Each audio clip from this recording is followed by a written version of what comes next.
Welcome to Inaudible. My name is Jeremy Weiland, and I'm joined by my co-host, Ryan Masterson. On this podcast, we discuss the weird, beautiful channeled messages found in the archives of organizations like LL Research, Circle R, and others. The archives contain transcripts of messages from allegedly discarnate sources who articulate a philosophy of spiritual evolution. If you would like an audio version of the transcripts, please subscribe to Ryan's other podcast, Living, Love, and Light, available on all platforms.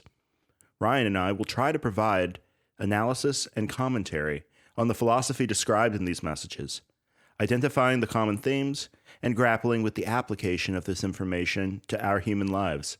Thanks for joining us on this journey.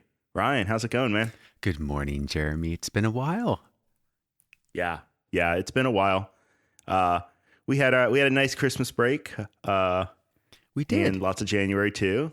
Yeah. So we can call it a winter break. I appreciate that I felt like we were on a relationship break is almost what it felt like. And I say that it's because it's like you gave me my space, until, I popped up because the Living, Love, and Light podcast has also taken a back seat.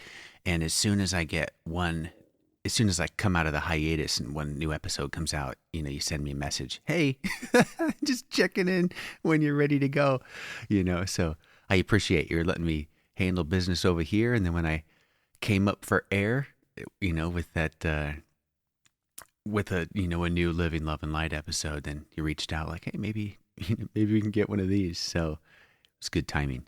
Honestly, I've been enjoying the recent episodes of Living, Love, and Light so much that it's just like, wow, like it's really cool to get like brand new from left field information that's, sort of similar, but different enough that, and like earlier enough, right?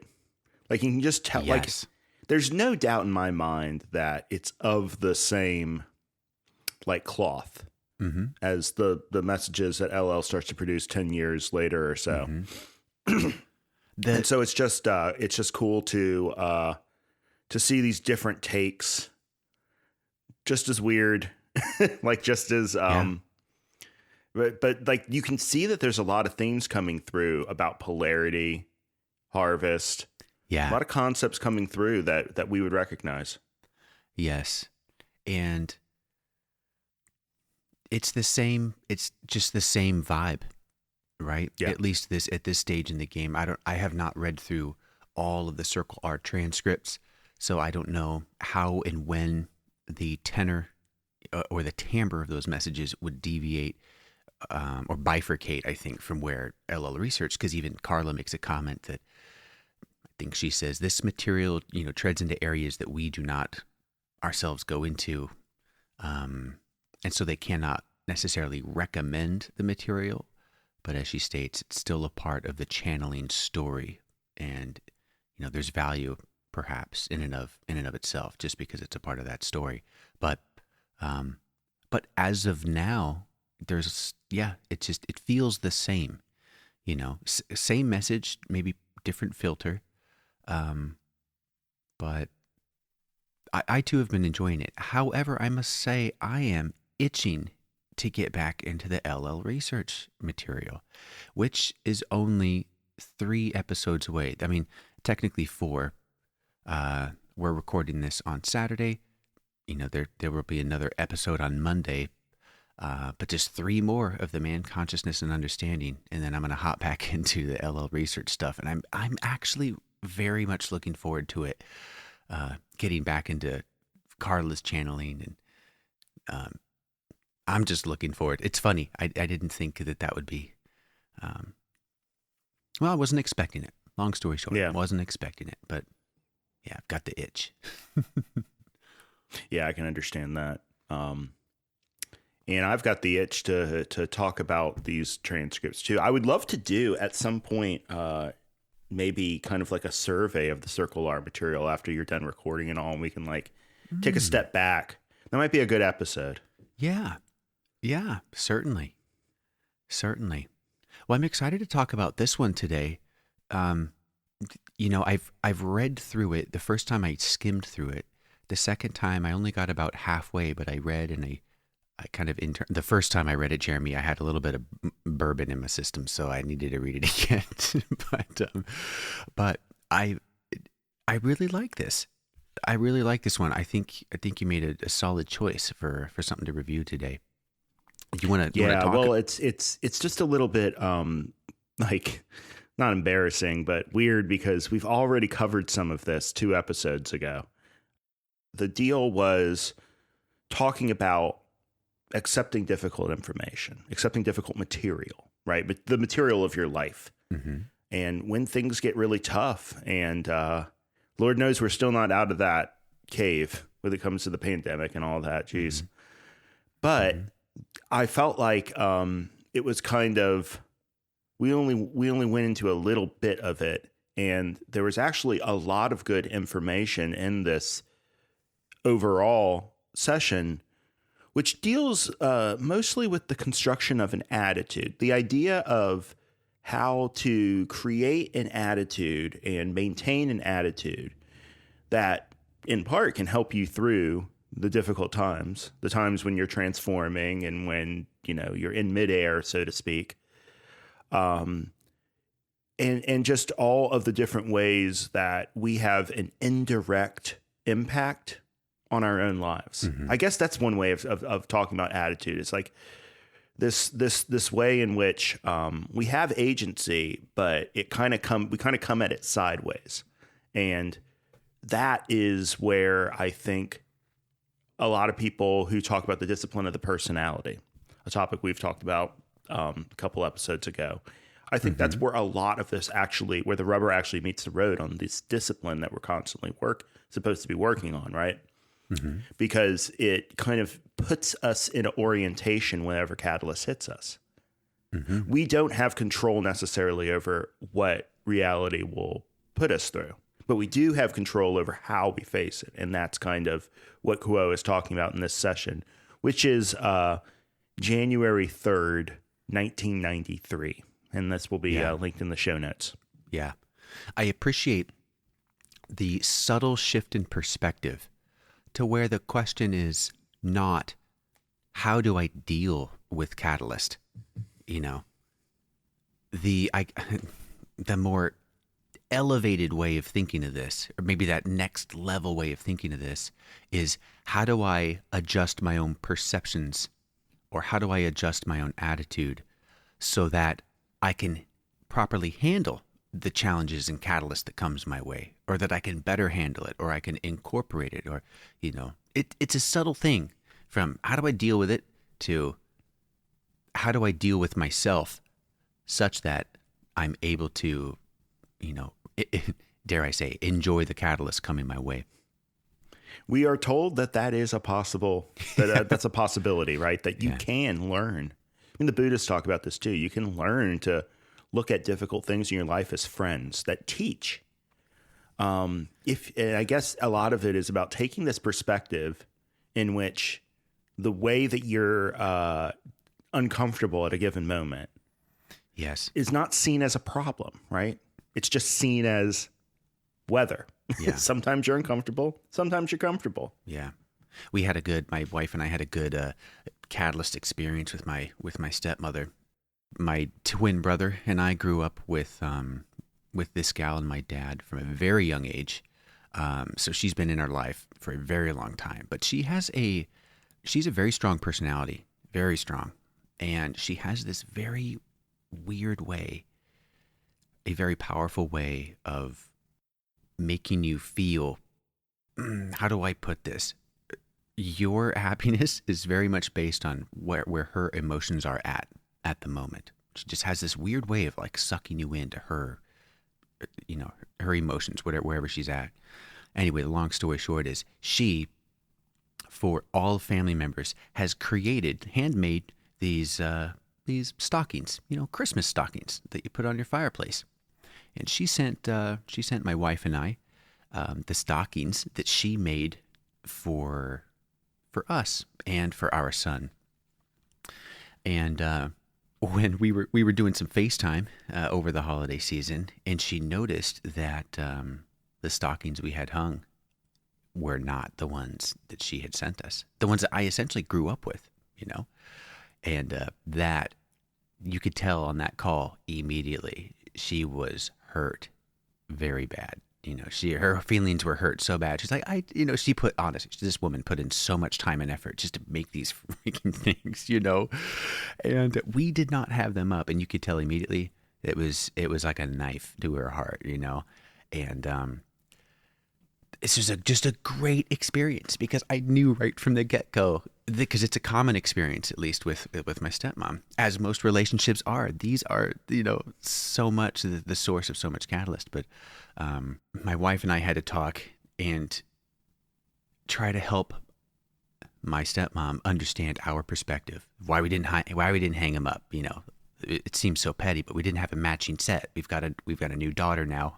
We wanted something we had one for each family, one for me, my wife, my son, and my daughter. And my stepmom has yet to make a stocking for our newborn, our baby daughter. So that's just what it was. We just wanted a matching set, and we had to try to explain, to our stepmom, who was so passionate and was just had it set in our mind that we had to use these stockings. Oh boy. Anyway, it's I still can recognize that in the moment it doesn't feel good. The catalyst is there. You can recognize it. But at the same time, there is still part of me that looks forward to the process of seeking understanding, of helping the other person to find understanding in where you're at. And you take your relationship to another level, to another place, because you've hashed out one of those misconceptions that you might have about, or misunderstandings that you might have about one another. And catalyst's going to come, but yeah, that attitude is still needs work. It still needs work, but I'm happy to say it. I still do kind of look forward to hashing through those challenges, Anyway, long story. Hey, you're a braver man than I am.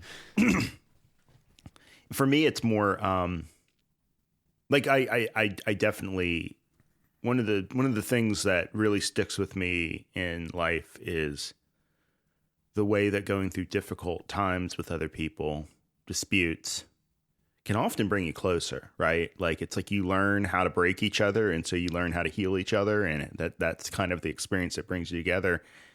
And just how bizarre that is, and how that doesn't feel like what's going on at the time, but then you look back. That's that perspective thing. That's that using time as a friend rather than as an enemy kind of thing. And I think that taking these different perspectives on how our lives occur to ourselves, how we treat it, how we, the regard with which we give given events, is in a very fundamental way exactly what those of Ra are talking about when they talk about magic, right? The changes in consciousness at will, the ability to affect changes in consciousness at will, is how Ra defines magic. And if it really is about consciousness, then it's a lot about the kind of angle that we're taking on things, not necessarily what the things are in and of themselves, because they can be anything. And so I think that as we take more control over the organs of perception that we filter reality through, that responsibility accrues power to us. And I think that's exactly I think that is a big part of the power that they are referring to when they talk about the magical personality and stuff like that. is working with reality at this more basic level. And so if you want, let's just dive right into this. I'll go ahead and read the question. Yeah.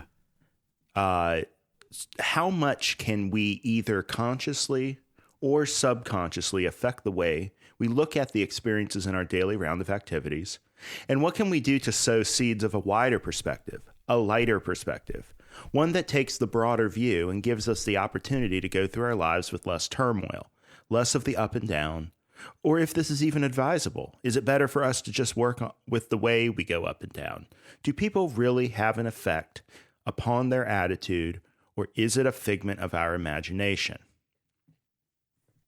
And as Quo gets started, they jump right into the concept of attitude. To begin to answer that query, we would turn it around and say that the experiences which constitute an incarnation affect one's attitude and are designed to do that. So one cannot begin with a blank slate in speaking of attitudes, for there are lessons to be learned, catalysts to be experienced and reacted to in the life, regardless of which attitude these programs of material or lessons are received. To me, this is really just talking about, hey, look, attitude acts upon your life, but your life also acts upon your attitude. Mm-hmm. It's important to keep in mind because, a little later on, they say something like, oh, yeah, the attitude of those who hunger is that they wish food now. We say this to remind each that the consideration of an attitude is a luxury brought about by having a full stomach, a warm shelter, and comrades in arms, as it were. Those simply attempting survival have only the background attitude of desire for life. And I think that sort of gives you the breadth of possibilities here when we're talking about attitude. I mean, I've met some people who've been in some dire straits for whom attitude seems to be the only thing that keeps them getting up and getting out there and working with stuff. But at the same time, like, when we talk about, I think it's good as a baseline when we're talking about attitude, when we're talking about this responsibility we're taking for how we're processing our lives and not just simply what our lives are. Mm-hmm. I think it's good to talk about there are limits to how much we can just put on a happy face. I don't know what those limits are, right? Like, the human experience and history have shown huge potential here in people being able to get through really horrible stuff. Yes. But at the same time, like, what anybody's limits are with particular kinds of catalysts is hard. It's hard to know on the face. And so it's important to have compassion for ourselves when we can't have a good attitude, I think, right off the bat, because this isn't something that you're going to be able to just flip a switch, do one exercise, and get over, right? Like, and just change your attitude. Like, it's a long, slow process, I think. Yeah. It feels like your attitude is something like a filter that where the catalyst that is needed for your next lesson or your next level up is able to sneak through and challenge you, because if you have a great attitude about everything, well, at some point, something's going to slip in, or you're going to run into some scenario that your bubbly attitude, your positive attitude is going to have a hard time, dealing with. And at least from my perspective, I tend to think I try to have a good attitude. I try to stay positive about quite a bit. But I recognize when stress starts to set in, or certain challenges start to set in.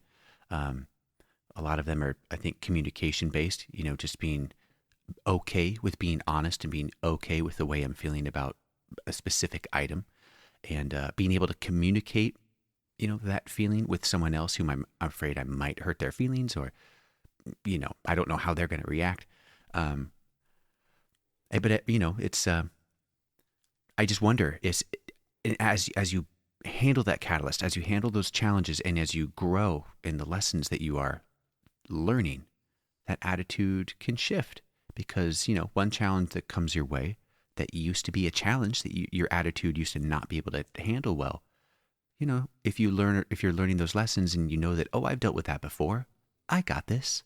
All of a sudden that challenge becomes, it is what it is, but I've done this before and it's no big deal, Yeah. It seems to me also that the more mature you get in applying this attitude, that you trust the unfolding of events more and more, even as they get maybe a little bit more unexpected or alien. Right? You don't know what's going to happen to you that day, but you trust that you're going to end up in bed at the end of the day, right? Yeah. And as you welcome more and more of the stuff of life, of the things that allow us to grow and experience the creator and allow the creator to experience itself, more and more you learn to kind of relax into things. This is how the Buddhists talk about it. They talk about relaxing into the uncertainty and the indeterminacy of things, of instead of like trying to plan everything out and get your life ordered and rigid. You know, they talk about how, you know, life is new and burgeoning, and it has energy, it has danger because it is of consequence, right? Like things of consequence that matter are perilous sometimes, and they're also like the things worth holding on to. But we don't have to see that as a problem. Our desire to keep things fixed and static and predictable is also a kind of death. It's also a kind of a way in which we almost have like a death drive where we don't want to experience new things. And then what is it to live? To just stay in this static zombie-like state where we just go to work, come home, go to work, come home? Or do we look for the newness of life? Do we look for these things? And also, do we cooperate and welcome the material that we ourselves, at the end of the day, have placed in our path in two ways? Yeah. In the pre-incarnational planning, but also in the way that we open up to what's there. And we say yes to it. And these are topics that I'm skipping ahead, but this is kind of like where the reading's going.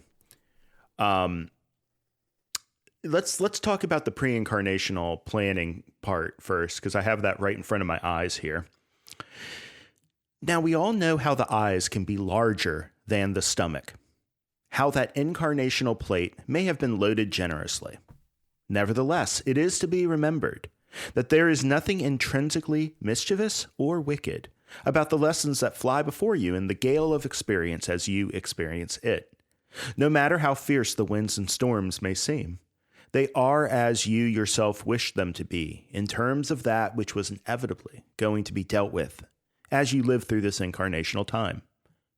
When the difficulties seem overwhelming, it is always easier to malign destiny than to buckle down and do the laborious work of digesting the catalyst instead.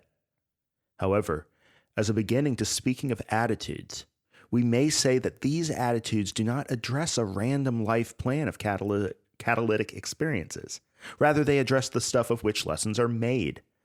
The fractional broken pieces of a whole lesson come bit by bit into the net of your personal energies and are there for a blessing and for learning and growth. And I love that part about talking about the fractional broken pieces of a whole lesson. Yes. Is that not the confusing way in which we actually have to deal with those things that we're working on in our lives? Oh, yes. That's it. That is a wonderful metaphor. It's a wonderful visual. You know, if you're thinking of like a map, a visual map of call it your core life lesson, the thing you came here to learn. You can't just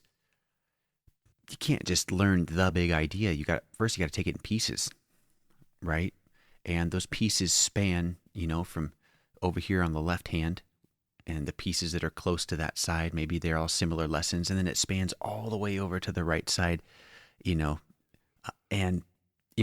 they might be very different lessons, but it's the same core idea, the same core lesson that you're trying to learn. But I think it's a fantastic metaphor.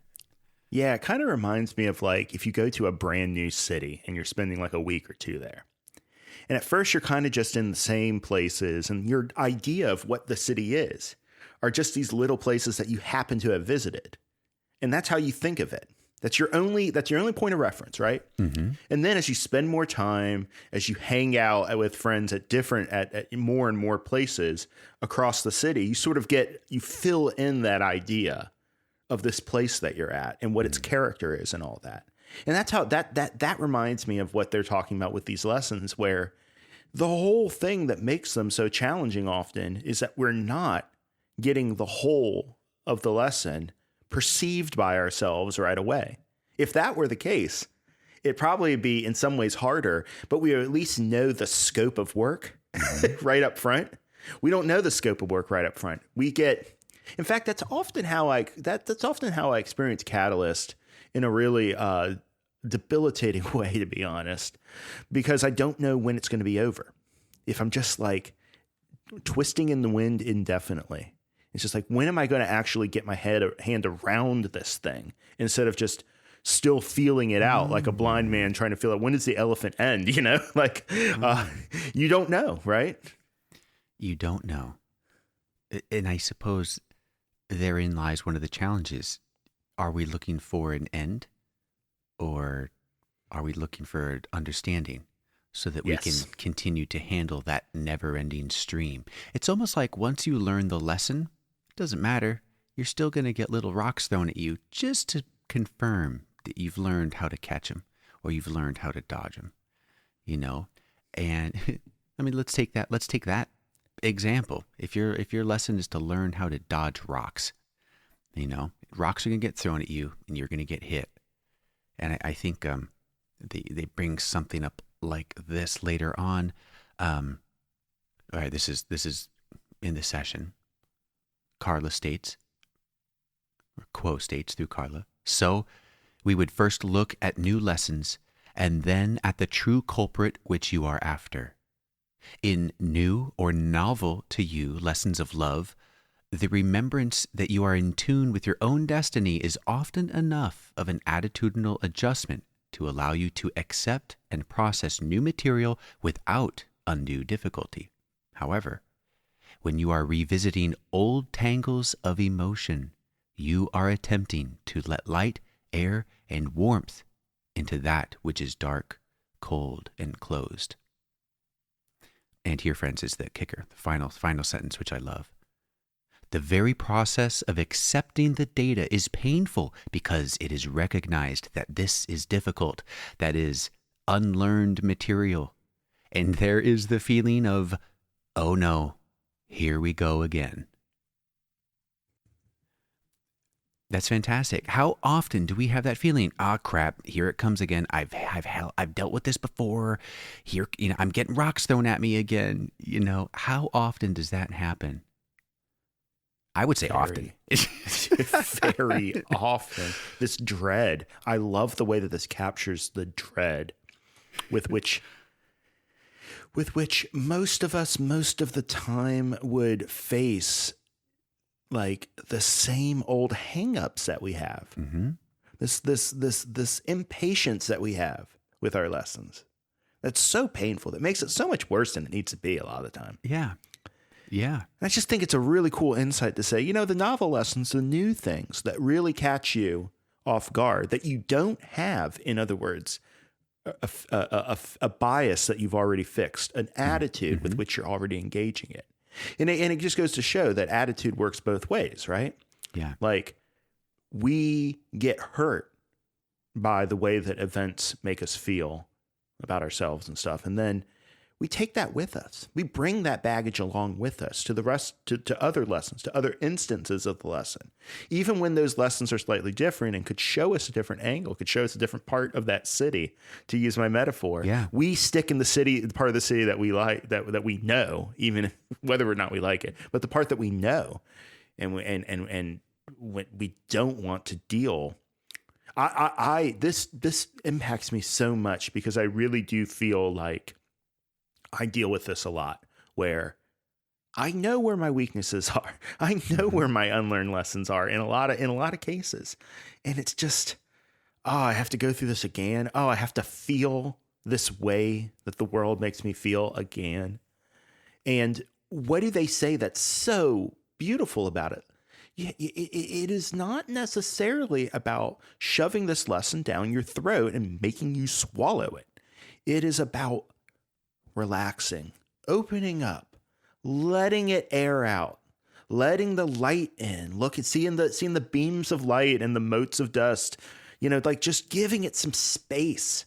This is where it gets really Buddhist for me, because it's about relaxing into this discomfort instead of saying, I feel uncomfortable, therefore something must be wrong, therefore I need to tighten up and defend myself from the feeling that I'm having. No. All feelings are as hard as it is to do. it appears, my friends, that all things are acceptable, all feelings are acceptable, and that our reaction that we bring to it, a lot of times, if it's a tense one that tries to close off from it, it just gets in the way and it makes it harder. Mm-hmm. Mm-hmm. But try telling me that when I'm in the thick of it, right? Right. I love that in the next paragraph, the line quote states, "The barriers put up by fear could seem to be an attitude barrier through which truth simply will not flow. So much of the work of having a positive attitude is clearing away the inevitable irritation that grows upon one at life itself for handing you your own failings, as seen by yourself, and then asking you with those failings to tackle that which is too hard for you." There's some rich stuff in here. Yeah, it's like we have decided what our limitations are based on the way that life has allowed us and held us back in different ways. The way that life has opened us up and the way that it has closed us down. Mm-hmm. And this creates a kind of like you can think of this pattern as kind of like, this is the surface area. This is the attack surface of our personality, of our ego construct in the world. Mm-hmm. So it has these weaknesses, it has these chinks in the armor. It also has these parts that are decent. And so it's just like this attitude that we come up with is a way of saying, like, I want to be shown the chinks because I'm ready. I have an attitude that they're workable and that they can be dealt with. But at the same time, like, we are asking ourselves to stretch beyond the limits that we have decided are safe. And there's just no way around it, folks. That's going to be tough. Mm-hmm. A lot. And like one of the things that sticks out to me about this session is how tender it is with us, how charitable and understanding it is about how tough this is, and how the real work is not in meeting one instance of catalyst with the right attitude. It's about setting up, putting yourself on a trajectory where you more often than not can avail yourself of a good attitude in processing this stuff. It won't happen all the time. If it did, there would be no challenge to life, and you wouldn't need, this life would not be teaching you. Yeah. And what is the fundamental thing that they talk about in here that we touched on 2 episodes ago? It's the idea that life is fundamentally good, and that the presenting your failures and your weaknesses to yourself is fundamentally a good thing. Mm-hmm. And we need to, and like, we either trust life or we don't. Yeah. And remember, those failures and challenges are yours and yours alone. What you perceive to be a failure, other people do not always agree with you. That's a good point. Yeah. You could finish second in a race and everyone's like, dang, dude, you almost broke the world record. But you might be like, yeah, but I lost. That could be a very serious challenge for you. But it's a reiteration of the theme that our world is our own, that our perceptions of the world, that old adage, we don't perceive the world the way it is, we perceive the world the way we are. And recognizing that and accepting that could be, I'm not saying it is, it could be a step in the quote unquote right direction. Recognizing that it's subjective. Furthermore, if we buy into this philosophy, this idea of pre-incarnational programming, of us being in control of our lessons and our destiny, then the truth of the matter is we wanted this. These are lessons, or this, what was the picture we used? The big broken, all these lessons are broken up in little pieces. This is the major lesson. The fractional pieces. Thank you. The fractional pieces. These are the fractional pieces of the major lesson that we came to this life to learn. So recognize that there is some agency there. We wanted this. We wanted this. And we get to choose every day if we want to lean into that, or if we want to tuck our tail and and complain that life is so hard, Well, we wanted it that way. That's why we're here. So we've set up the bowling pins. We've set up the situation. New material is often less difficult than old material. We are bringing baggage to the situation. We dread it in a certain way. Okay, we recognize that there's a different tack we can take here. What would doing it differently look like, right? Mm-hmm. And that's where Quo continues. And they're starting right from that, oh no, here we go again part. Yeah. So picking right back up in there. Look for a moment at the fear, at that turn of thought, and see the dulling, freezing, darkening effect of fear.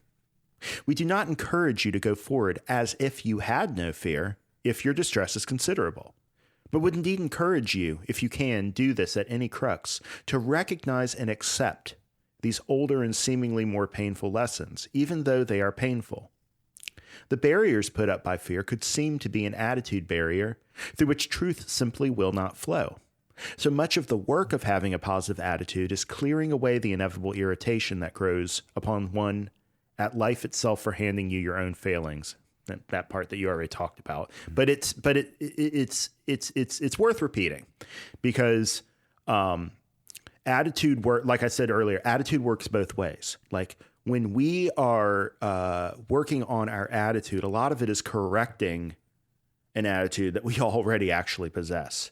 Yes, that we have already learned to react to these things with fear and a hesitancy, a reticence to dive deeply into what life gives us. Those barriers function just as much to change our perspective in a magical sense. I mean, that's kind of the gist of why perspective and perception is magical. It's because, we do have the ability to filter and create the situation that we face. And we often do that unconsciously. We often use our great power to say what reality is for us, in a maybe irresponsible is a little bit too much, but in a way that doesn't work. If we knew what we were doing, we might do it differently. Mm-hmm. Maybe that's the right way to put it. I do like this line. The barriers put up by fear could seem to be an attitude barrier through which truth simply will not flow.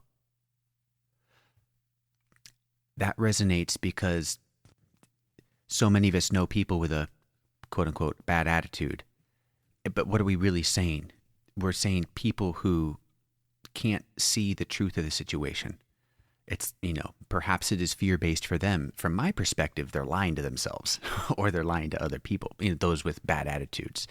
But it's an interesting thought of what fears are in place in the person that is not allowing truth to flow through, to flow freely, Yeah, that the event that is presenting itself to a given person is probably never being fully perceived, even if your attitude's great. There's a lot of stuff there that you're not looking at, that you can't take in. You can only, we're getting, millions and millions and millions of signals from the cosmos at every given moment, all kinds of weird radiation that we don't even know how to process. Mm-hmm. And I remember Timothy Leary called that our reality tunnel, right? This idea that we filter reality down to this very small amount of information, but it's not a bad thing in the sense that that's what we can process. Mm-hmm. The point is to remember that that's not all that we can process, that we can make choices on how to change that filter, and that changing of the filter is magical, is what I've been trying to say, is that is the magical creative act that perception implies. Mm-hmm. That perception is a creative act, and that what we can that also, and it works a lot of ways, right? In the sense that maybe in some cases our attitude would allow us to ignore something that would make us fearful And maybe that leads to us like getting into a more dangerous situation than we otherwise might. Like there's downsides to all of this. And that's why it's a way of looking at your life that, in my opinion, does put a lot of responsibility upon you. So it's easy to see why people don't want to take this responsibility, because it is fraught. Yes. Amen. So we have this idea of, working with taking down these barriers of fear slowly so that we can decide how we want to deal with the incoming data instead of letting a attitude that we've kind of automated in place do that for us. So what is one of the adjustments that we'll make? And this is now we're treading right onto ground that we talked about 2 episodes ago. Quo says, the first adjustment then is to simply accept difficult material. You may work in another density on accepting it with total and unconditional love. In terms of the choice made in third density for the light, it is well that you focus on the basic choice of saying yes to whatever the incarnation brings. Accepting difficult material is in itself difficult. Simply to accept is excellent work for you as a soul. For in accepting this difficult lesson of love as it manifests to you, you are expressing faith in the nature of this material.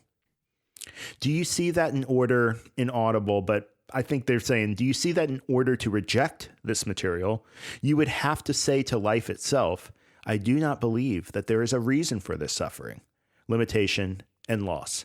I do not believe I am a loved child in my Father's care. This is probably like my favorite part of the whole thing because it really puts it in stark relief. What do you think's going on, dude? Do you think this is all just a trick designed to like ruin you? And, you know, I mean, hey, I'll be the first to say, sometimes I think life is playing a huge freaking practical joke on me and I'm the butt of it. And it just feels horrible. But like when they say that, do you not believe that you're a loved child of the Creator? I have to admit, yes, sometimes I do feel that way. Yeah. It's especially when, as I say, when it rains, it pours. And sometimes you're like, what is going on right now? You know? Yeah. It is hard to maintain perspective, or it's hard to maintain an attitude of acceptance and love and understanding when the proverbial crap is hitting the fan, you know? Yeah. I guess I'm saying when you're taking the fractional pieces of your large lesson bit by bit in completely bite-sized chunks, it's much easier to maintain this. Oh, we are all God's children. We are all loved. I am this infinite being. Okay. You stack up 5 in a row or 5 on the same day of these fractional lessons. And you're like, all right, God, lay off. Like, I need some space. You know, the problem is that each of these pieces are in full focus. If we could say, it really strikes me that if we knew the fraction of the lesson that the piece we were looking at was, it would be a lot easier to adjust our perspective to zoom out and to anticipate the whole thing that the little piece we're seeing is only the first part of, right? Yes. But like, we don't know that. Like it's kind of like in my work of software development, you know, we'll get, they want us to work on some feature, you know, make this button or make this like process or something. And there's this thing called scope creep that happens. They think they want this. Then, oh, can you also do this? Oh, well, really what we really wanted was this, because it's very understandable that you're building something brand new that's hard to articulate. And so in the process of building it, you learn about what you want to do more, what's possible to solve the problem, and how you might extend your, at first, smaller solution to something that could solve bigger and bigger concepts of the problem. Now, the solution is in software, the solution is don't let the scope creep, because that just means you're spending money that you don't even know you're going to spend. But in terms of a life, I think maybe scope creep is good in the sense that, like, if you recognize that something hitting you is an old lesson, it's almost certain that you don't have the whole thing. Because if you did, you would have a perspective. You would have your hands around it in a way that you would be processing it much different. It wouldn't have this, oh, I don't want to deal with this again. We don't want to deal with this again, usually because it kind of keeps us twisting in the wind, and we don't know what we fear what's in store, but we also fear that it will never end. Mm-hmm. That's how I feel, at least, is that usually it's like I can deal with discomfort for a set fixed amount of time. It is when it's not a fixed amount of time, when it could be a minute, it could be a day, it could be a year. Mm-hmm. And just never knowing when it's going to end. That's usually what gets me.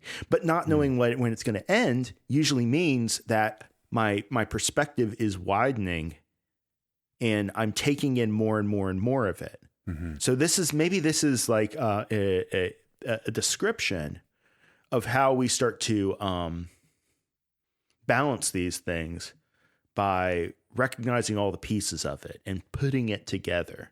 Yeah. So that when we have that attitude adjustment that then says yes to it instead of saying no to it, get away, not again, that we know what it is we're saying yes to.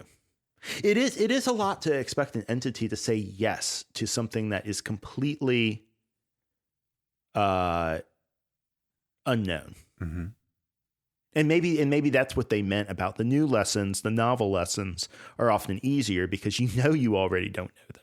Yeah. You're not trying to get your hand around them. You're just trying to see that this is a lesson at all. Yeah, and you haven't attached emotional baggage to that new lesson yet. You're still figuring it out. Point. Like, where does this fit into my life? I love your idea of scope creep.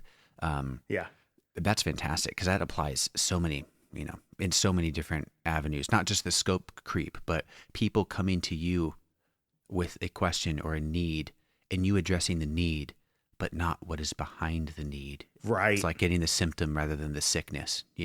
I know this business coach that he would always say, what is the question behind the question? There's, people say or they ask one thing, but there's something behind it. There's something deeper. There's something larger that if you can spot that and tackle that, the subsequent questions that will come your way, the subsequent requests that will come your way, they'll keep coming until you can address the question behind the question, and it feels like our lessons are like that. If I'm constantly behind on paying bills, or if my car is broken down and I have to walk to work for 3 weeks because I can't afford to fix it, I can plug those leaks as they spring, as they come around, or I can handle the larger issue, which is perhaps I should spend less money on beer, or I should try to save more of what I'm earning, if it's possible. There's always, whatever lessons you're dealing with, it always feels like there's a larger theme behind it that needs addressing. And again, that goes back to what you just said not too long ago about not recognizing that the fractional piece of the lesson is a fraction of the larger picture. Only recognizing that little fractional piece as the lesson I need to learn, and not recognizing it as a part of a larger set or a larger lesson. Once you realize there's a bigger picture here, there's a bigger thing to recognize and work on, you're going to keep, as I said earlier, dodging those rocks. You're going to keep dealing with those lessons. I think once you figure out the theme, that big picture, and you're able to tackle that, and you've really begun to learn the lesson, the capital L, then you're able to move on to a new lesson set. You're like, okay, I've handled this one. What's next? Until it feels like you can't move on until you handle that big lesson in front of you. Yeah, absolutely. And they start to talk in terms of this in the next paragraph, jumping a little ahead on the paragraph, but they say, once you have seen this portion of your attitude come into focus, that is a simple and profound faith in the system of learning lessons in your density. Then you may choose wisely how you may approach the sense impressions which make up the daily experience. I like these two sentences. One is that focus that I think has to do with zooming out and saying the fact that here's an example that from my life, that the fact that this small little thing that someone did is bugging me this much should be an indication that there's something else, that there's a bigger, should be, that the roots go deep, right? It should be. There's it's the question behind the question, that something so little is bothering you is not the little thing that is bothering you, is it? Bingo. It's something deep. Yeah, it's something way deeper. And so you have to adjust your focus. You have to adjust the way, just like if we're looking at a mountain far away, we got to adjust our focus to look at that. If we're looking at something straight up, hey, eyes got to go in. Mm-hmm. And so, and then what they talk about is, okay, so you're adjusting your focus in this spirit of faith in how all of this is working, how this process of accepting difficult material works. And then you can choose how to approach the sense impressions which make up daily experience. I like how they bring it back to, at the end of the day, dude, like these are your senses being assaulted with things that present as life. But those senses are not the lesson that you're working with. They are just the things that they're the ways that they present to us, but they're not the actual thing that we're dealing with. Yes. I love the next paragraph, if I may, because it how do I say it? It slathers on this nice layer of metaphysical purpose and reasoning behind it. Quo states, the last sentence of the previous one, because it's it leads from there. It says, "If all things are good but often unknown, then it is with eager interest and positive hopes that one would take up every new thing that came forward to the sinecure of attention." Did I say that word right? I've never seen that word before. Yeah. I wasn't sure I pronounced it right the other time too. I'm 38 and I've never seen that word before, but there it is. But the word means a sinecure is like an easy job. Okay. I just got this make work job that I can just show up to. Okay. So they're finishing up the previous paragraph saying, if you see all things as good but unknown, then you can have a positive attitude about this. You can say, "Oh, I got this." But Quo continues, "Yet this remains not so, because the nature of one who is cut off from the processes of the deep mind cannot stay consciously at all times in the deep rhythms of existence. The feeling of being lost on the sea of troubles is quite literally cut off from the sea of consciousness, in which all that is separate comes into one unified stem or root, and is ultimately lost in the mystery of Godhead. So persistently you shall, even though affirming the goodness of all experience and affirming the goodness of your lessons, come up again and again against the outrageous, unacceptable, painful experiences which, by subtle or bold means, shake your comfort apart and force you to deal not only with the situation, but with your own feelings about that situation."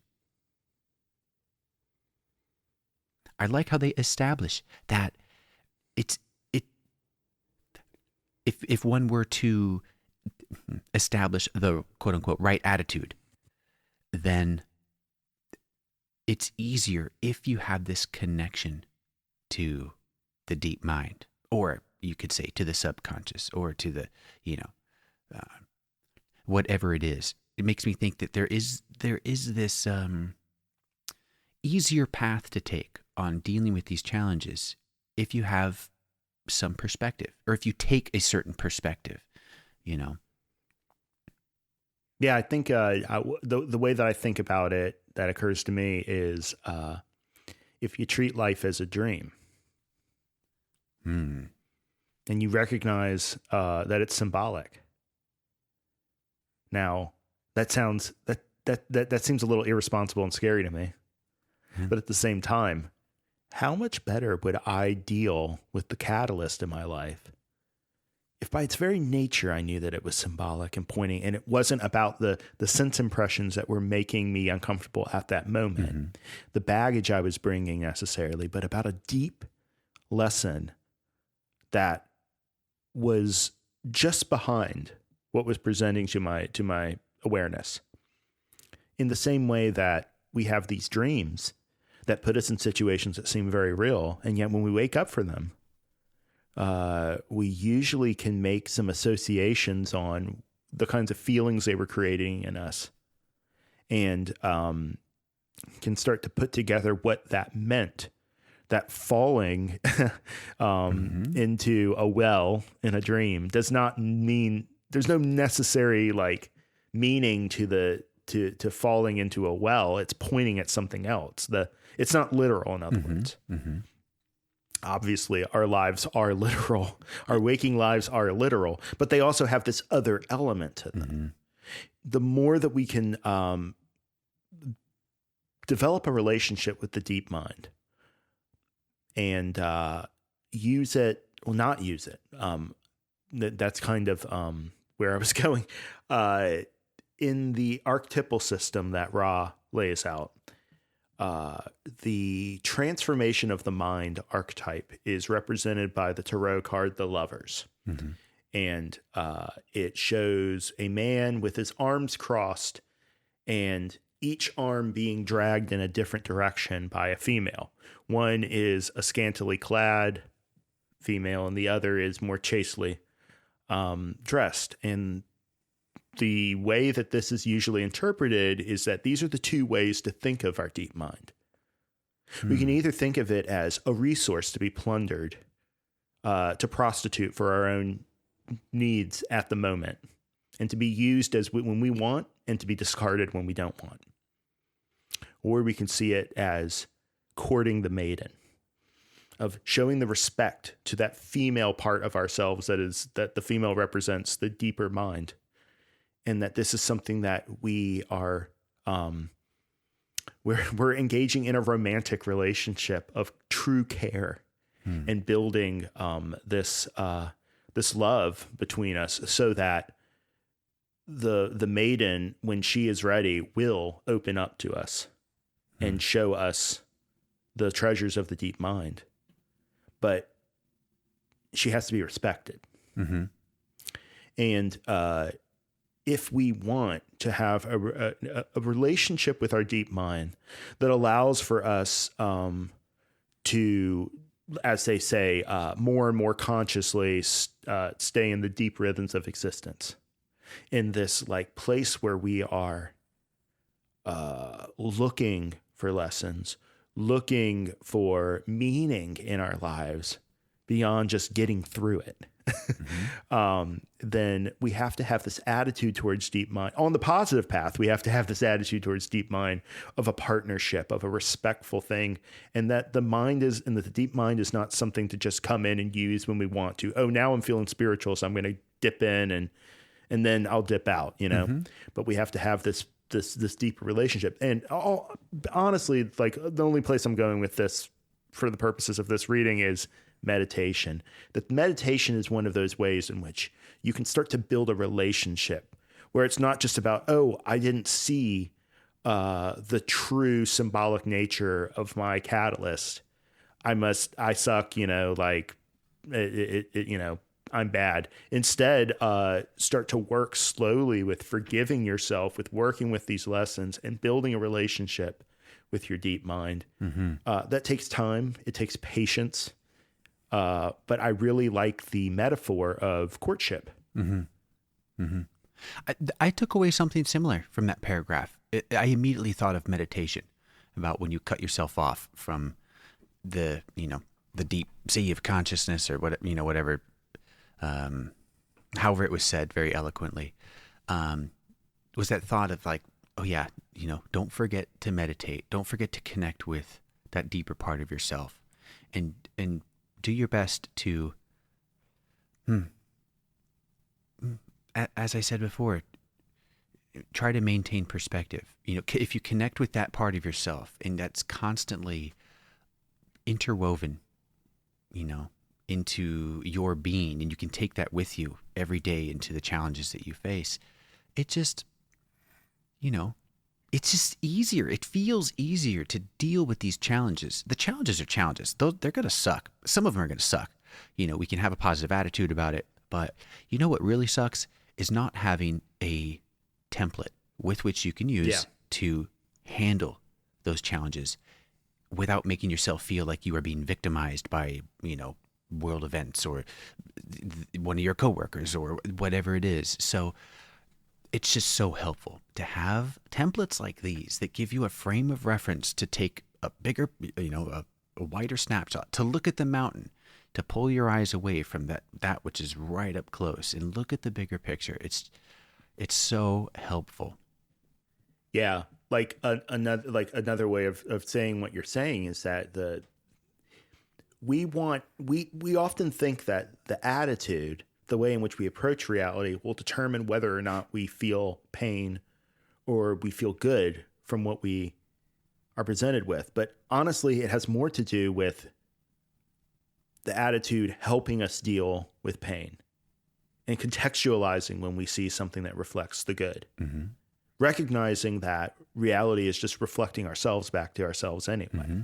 Right. And that all of this is self. None of this is escapable in the first place. In the next paragraph, they kind of talk about that. I'll just read it in full because it's so good. You see, you can know that all is well and know that everything is for you to learn.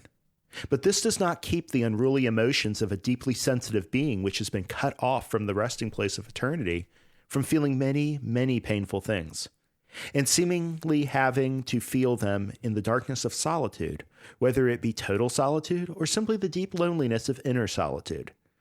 You cannot expect any attitude whatsoever to buffer you from feeling emotions.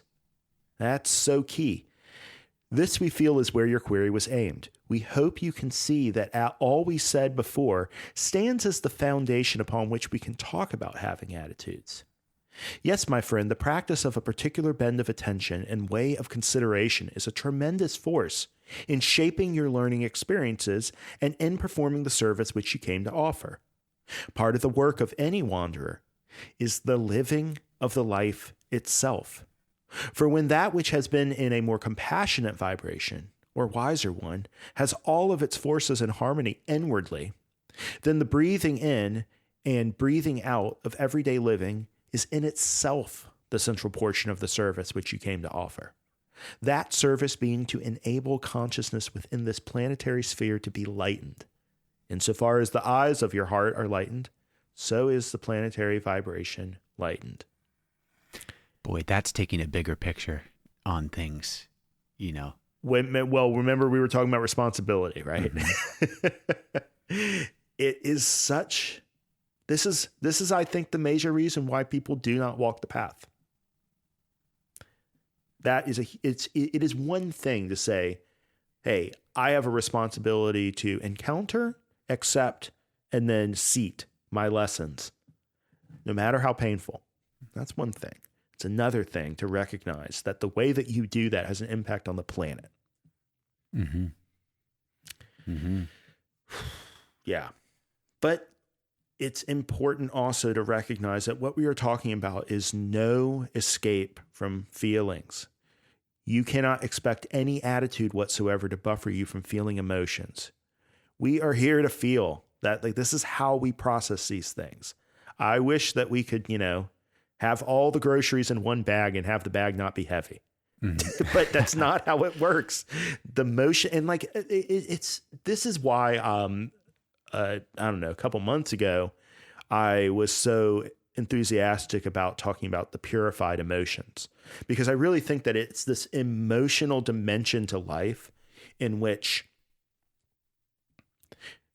the lessons and the things that we actually learn about the Creator that then is yielded back up to the Creator, where we're just like single eyes in a zillion-eyed entity called the Creator. But each of us plays an important part, and each of us has a perspective that cannot be replaced. And the more that we can recognize the functional role that we play in the creation, not just as egos having experiences that gratify or disturb us, but those reactions that we have matter to the Creator too. Yeah. Yeah. If your experience didn't matter, you wouldn't be here.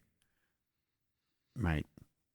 That's Right. That's the purpose of all of this, is for you to have the experience, for you. And the living of the life itself. Nothing really more than that. That is, at the end of the day, all that we're talking about is the living of the life itself in full color, opening up to all of it, or as much of it as we can.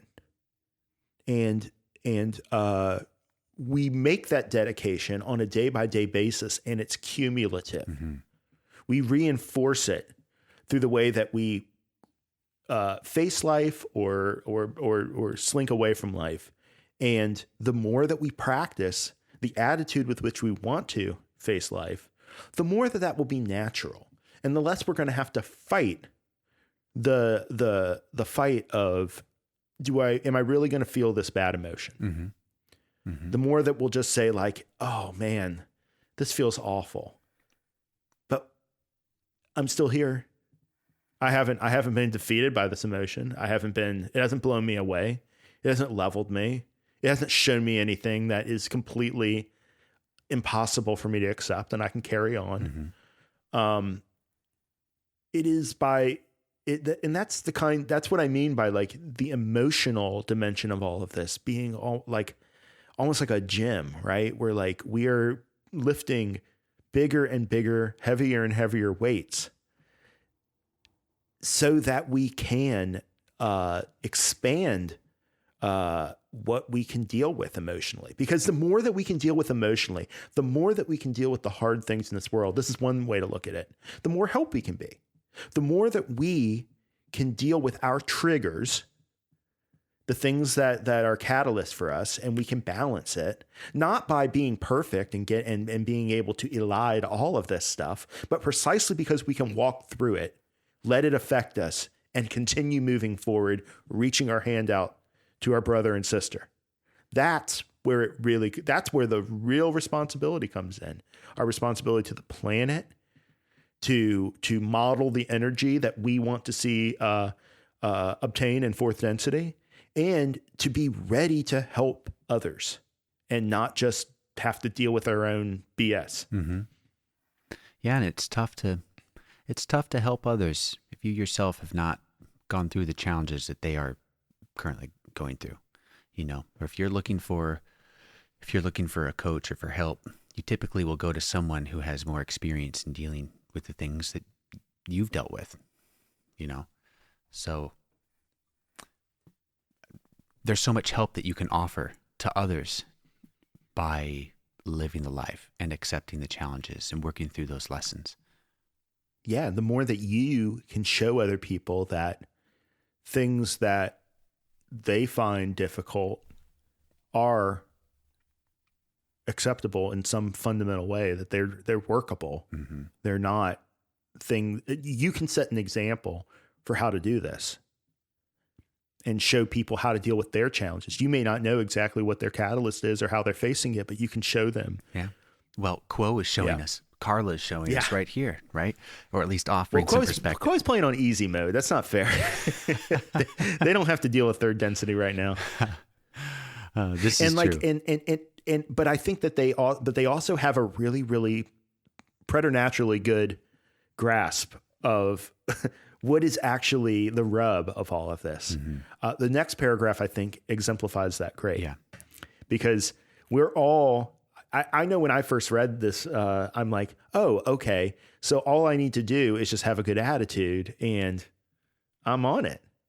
And they have my number. Quo says, now, as you go forward, you may feel that this seems very easy.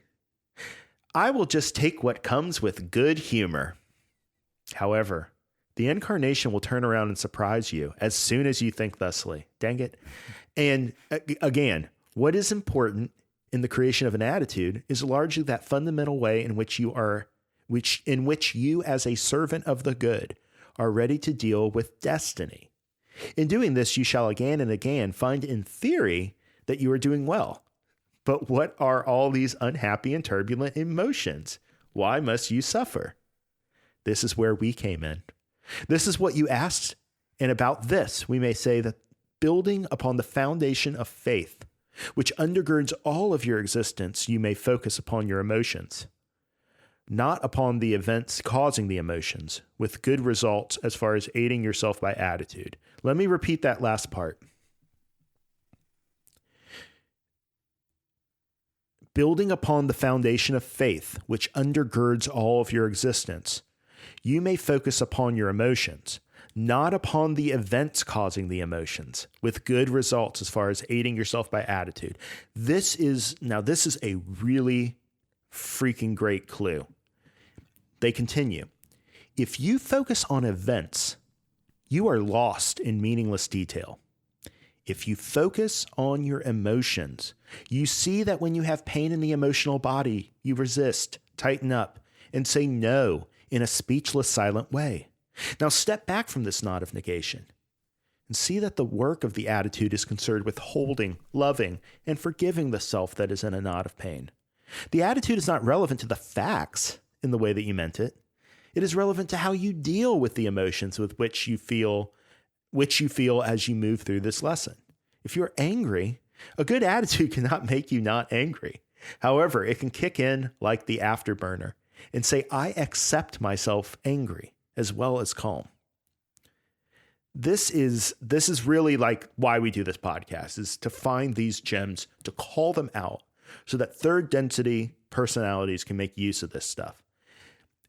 I think that it is, you know how we've talked about the balancing exercises, and I've talked about this concept of, well, I feel like what you're doing in the balancing exercises is you're decoupling the raw emotions from the proximate events that cause them, right? Mm-hmm. And they're saying it right here that like the details of how this stuff manifested are not important. Yeah. At least to the nature of the event being a lesson. The lesson is in the emotions, is in what it makes you feel, and that's where the acceptance occurs. It's not this is why I think this is what people often miss. They think that, oh, I have to accept everything. I have to accept mass death. I have to accept, all of these horrible things in the world, pollution, rape, whatever. No. You're not accepting the details. Like those don't need accepting. They're going to happen whether you accept them or not in a lot of cases. The issue is you have to be able to deal with how they make you feel. That's what we're really afraid of at the end of the day, is how these things make us feel. And if we can tap into those emotions on their own terms and work with them on their own terms, not on the terms of like whatever allows us to build a narrative in our head about how we were wronged or how somebody else is wrong. When you get in the details, you'll spin yourself into these narrative like cyclones, where you feel something that you don't want to feel. This is my explanation, at least. This is how it kind of works with me, is I feel something I don't want to feel based on something it presented in life. And so I latch onto something that happened, some detail of what happened. I'm like, that's the part that's wrong. That's the part I can't get over that. That's bad. And that may be, it doesn't matter, because at the end of the day, like the feeling is what I actually have control over. The feeling is actually what my material is to work with. Yeah. Can't do anything about the fact that something horrible happened. Yeah. I can do something about how it made me feel. Totally. And the explicit pointing out of this lesson, of this perspective, is continued. Quo states, in this self-acceptance lies the compassion and love which the lesson was intended to teach. The events themselves do not teach, and one's reaction to the events do not fully teach. But the way one deals with one's unredeemed and lost emotions make a great difference. The attitude can be adjusted by daily silent meditation. This is a good foundation. Okay. So connect with the deep consciousness, right? Don't forget to do that. But pointing out, it is not the events which teach the lesson. No, it is the emotions. It's our reactions to said events, which is the point of the lesson. The funny thing is that they actually say, this kind of just now threw me off a little bit, right? The events themselves do not teach, and one's reactions to the events do not fully teach. In other words, the attitude is not what teaches us. Whether we accept or reject, that's not where any kind of lesson will be learned. The lesson is once we actually get a handle on those emotions, face what they're showing, the reflection that they're showing us. Especially those emotions that we don't like and that we have, we've cast out. We said, these emotions are no longer officially part of who I am. That's in the, I'm going to put those in the basement, and guests aren't going to see that. And so redeeming these emotions, they talk about like, hey, if you're angry, feel angry. And this is part, I think, of the know yourself, accept yourself, become the creator sequence that the Law of One is really at its core about. Because in order for you to accept these things, you have to know what you're accepting. You can't accept anger as an abstraction. You can, but it doesn't do any good. The only way that it actually works with the emotion in a way that won't trip you up the next time you encounter it, the next time you feel it, is if you accept it on its own terms in its totality. Feeling angry is okay. Feeling depressed is okay. All of these emotions do not, and a lot of the reason that we, in my opinion, avoid fully feeling the emotions is we think that the consequence of fully feeling those emotions will lead us to do something that we don't want to do, that we'll lose control. That's what I'm afraid of a lot of the time. I know I don't feel like I fly off the handle a lot, but holy crap, does it scare me when I do, right? And it is the thing I expect least. I can remember this was right before I was going to a channeling intensive a couple of years ago. I was crossing the street, had a right away. This is not the cop story. Okay. This is completely well, different. you cross a lot of streets. I cross a lot of street. Just call me Mr. Chicken. So I'm crossing the street and there's cars coming off the interstate, and I'm walking on a crosswalk. Car rolls right up on me and honks at me. Like just comes at 40 miles an hour right up to me and honks. And like, it was almost as if it came out of a deep part of myself where I'm walking and I wheel around. Like I don't wheel around to face them. I wheel the other way around. Instead of going like 90 degrees, I go like 270 degrees the other way and just slowly put up both fingers and say, F you. And then I'm like, what the hell just happened there? Like, where did that come from? And what I'm hearing here is that the thing that really bothered me wasn't my reaction. It was what caused that reaction. That's part of me that I didn't know very well. And I was taught a lesson about myself and who I really am. And the bottom line is that I can be just as much of a hothead as these, guys. Hey, I'm walking here. Like, these guys that I see who fly off the handle all the time. Like, hey, they're me too. Yeah. And the people who never stick up for themselves and just let themselves be walked over. Hey, I felt that I know what that resentment and humiliation feels like. All of these things that make me feel horrible, these emotions, the more that I work with them, the more I can trust myself. I'm accepting something that I know about myself instead of accepting something that I don't know and then being surprised. Right?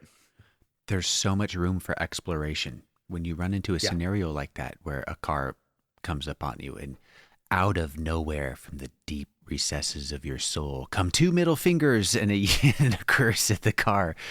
I had a similar experience, much more toned down, just yesterday with one of the advisors that I work with. Took the initiative to change I'm responsible for this very specific tracking template, and this advisor just felt like they could change whatever they wanted.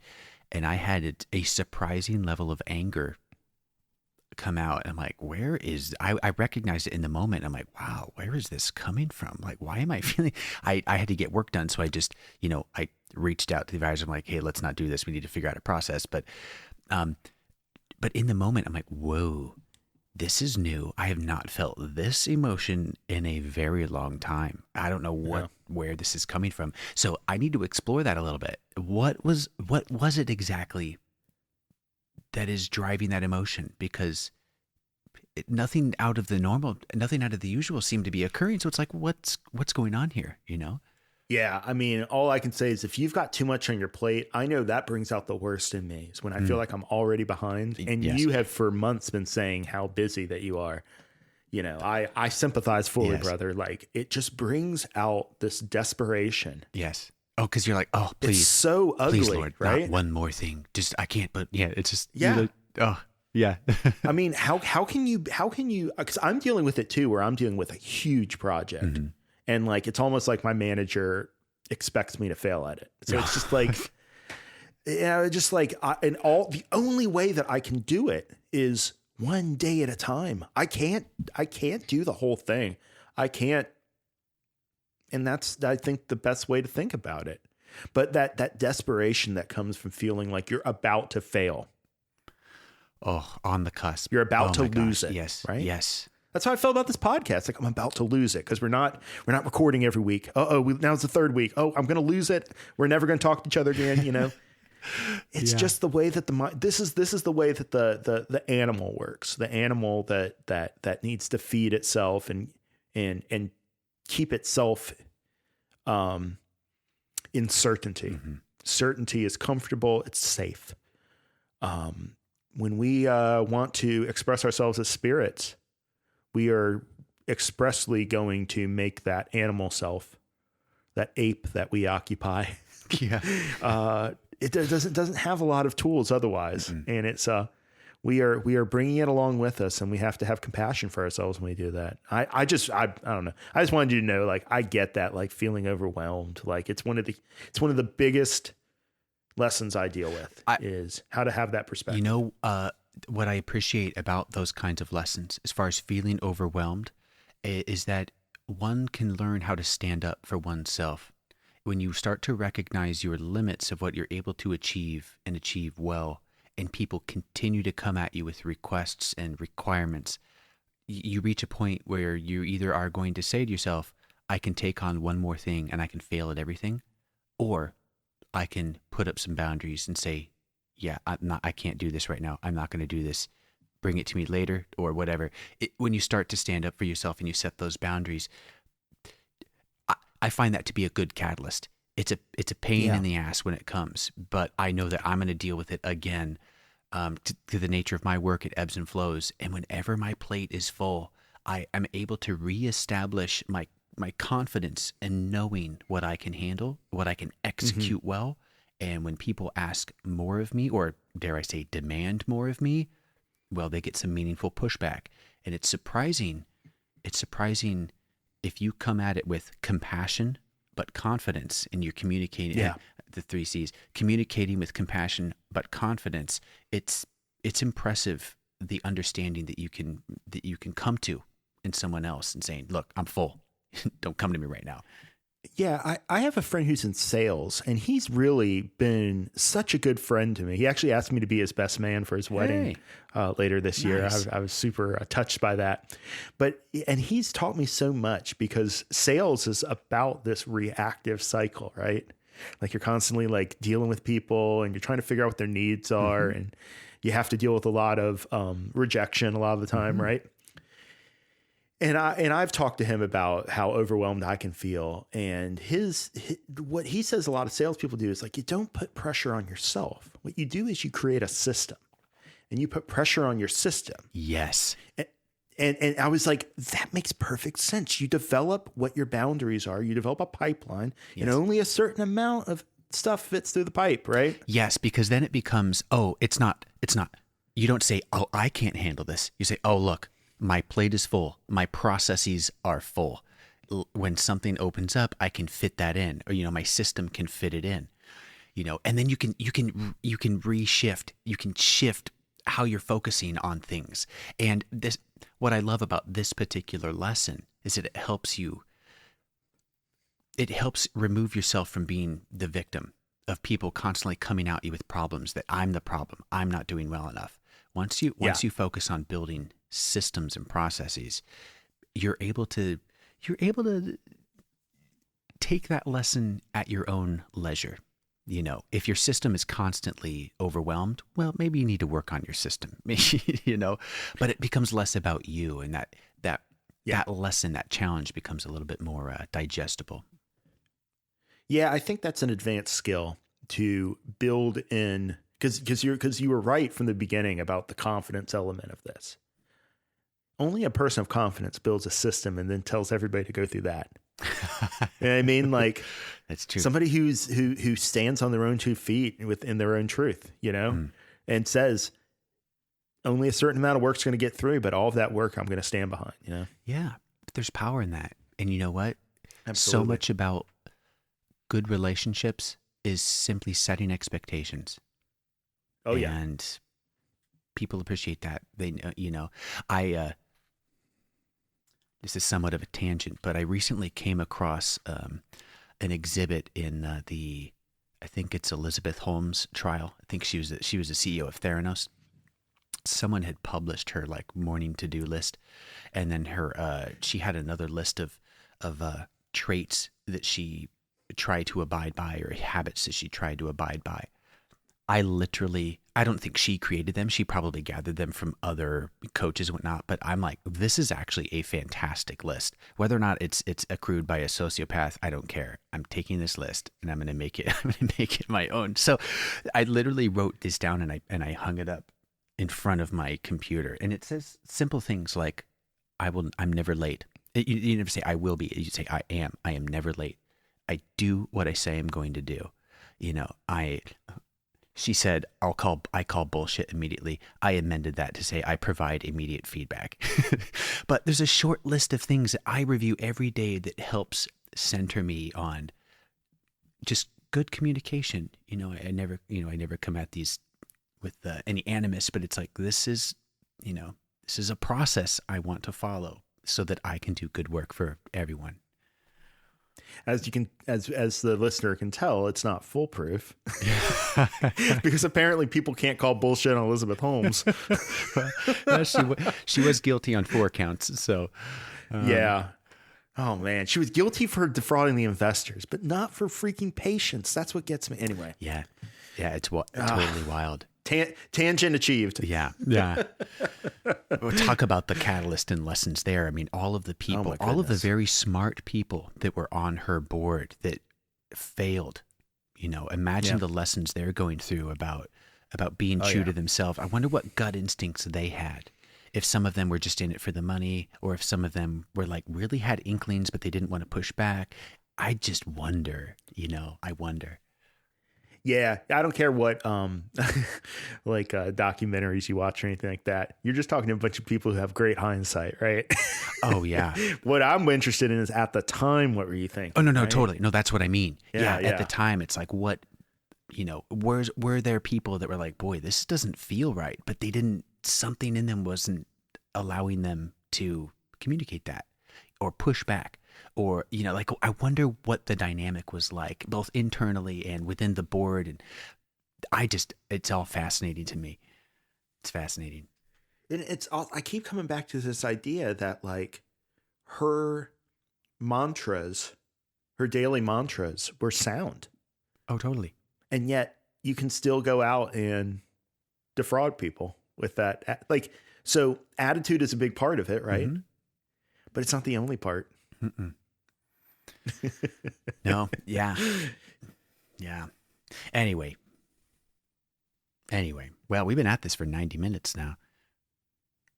Yeah. I think we're pretty much done with this session. There's nothing else in here that's really going to wow the listener. I think just the last part of this might be good to wrap up on. The crux of having a good attitude is in that moment of recognition and forgiveness of the self by the self. May you rejoice in your destiny and find it within yourself, faithfully and persistently, to cooperate with it. For as you attempt through having an attitude to do these things that puzzle you, crap. For as you attempt through having an attitude to do these things that The puzzles you encounter will be simplified to the extent you have ceased judging yourself as you do your lessons. Man, Quo really puts Carla through the ringer there. For as you attempt through having an attitude to do these things, the puzzles you encounter will be simplified to the extent you have ceased judging yourself as you do your lessons. Got it. That's gold. Do you judge yourself or do you judge the lesson? Yeah. You know, that's a hard lesson to learn. It's hard to get comfortable with the idea that feeling all of these emotions is completely okay.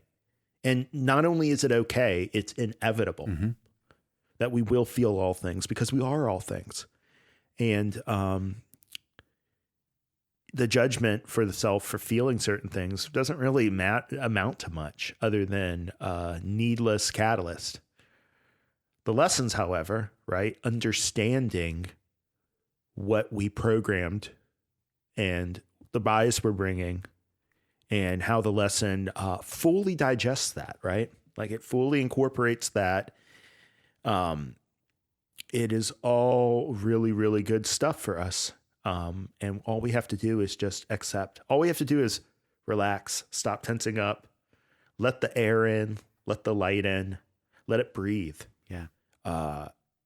And like it is in that sense that the adage of Ra often, all is well, is really useful because, you know, you can tell somebody who's going through something very difficult, all is well, and it's going to sound cruel. You need to have this perspective when you say all is well, right? It's like, it's not what everybody needs to hear at the moment, but it is the case that at the end of the day, all is well. And it's just a matter of perspective getting there. This is a great session. Yeah. I'm really glad we came back to this and dove into it a little bit. Yeah. Yeah, me too. And I got a bunch of other, sessions that I've called out that I want to get into. So hopefully, we'll record in the next month again. Yeah. Let's make it happen. Make it happen. Life is just getting busier for me too. So I get the struggle, but, this is always such a great thing to do. Yeah. Again, I would reiterate that these messages recenter me, you know, try as I might to meditate, to keep perspective.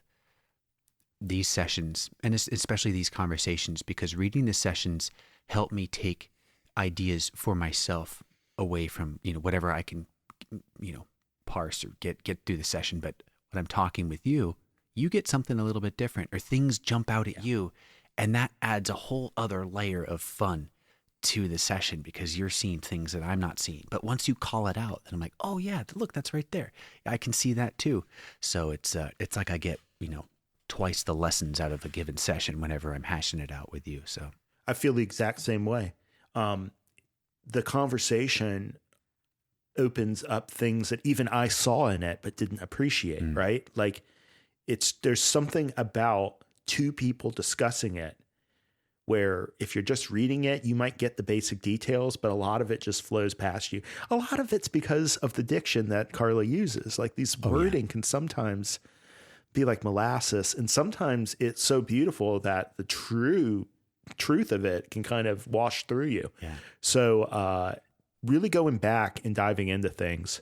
And like, I would encourage listeners to do this. Like if you have friends who are interested in this, have conversations about specific elements in these works, in the Law of One, in the conscious channeling, in the Circle R material. All of this conversation really helps seed it in your mind. Yeah. We are not designed to be lone atomic individuals going through, bumping in the catalyst and just like being by ourselves. Like our lessons are usually reinforced by interpersonal connections and interactions. And it's a big part of seeding these lessons in your consciousness so they're available when you need them, right? Mm-hmm. I feel you. All right. Well, on that note. Yep. I'm so glad that to have recorded with you. When we're away from each other, then the next time we record, it feels like a real treat, and that's what this has felt like. Amen. So thank you so much. Thank you. Thank you to the listener for listening, and as always, stay in the love and light.